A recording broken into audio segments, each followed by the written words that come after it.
watu wengi huwa wanaibiwa akaunti za Google, Instagram, Facebook au mtandao wote ule, japo ameweka password ambayo ni ngumu, lakini bado anaibiwa akaunti.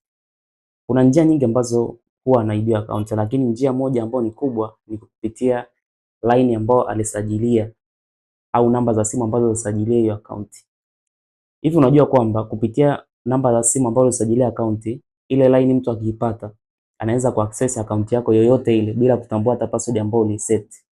Kivipi? Hii ni kwa sababu mitandao ukibonyeza kwamba umesahau password yako, inatuma SMS yenye tarakimu 4 mpaka 6 kwenye ile line ambayo ulisajilia, then mtu akishaziweka hizo namba, huyo mtu anaweza kubadilisha password yoyote anayohitaji yeye.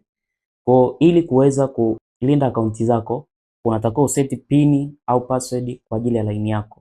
Ili uweze kufanya hivyo, ingia settings, tafuta sehemu ya mobile service, utaingia hapo, utachagua ile line ambayo ulisajilia akaunti yako, then utaingia kwenye sehemu imeandikwa sim lock au sim password au set sim password, inategemea na simu au mtandao unaotumia.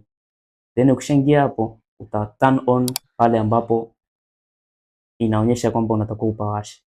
Then utaambiwa uweke password ya zamani. Mara nyingi inakuwa ni 0000.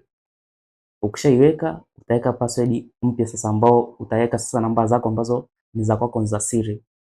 Then ukishaseti hapo, itakuwa umemaliza.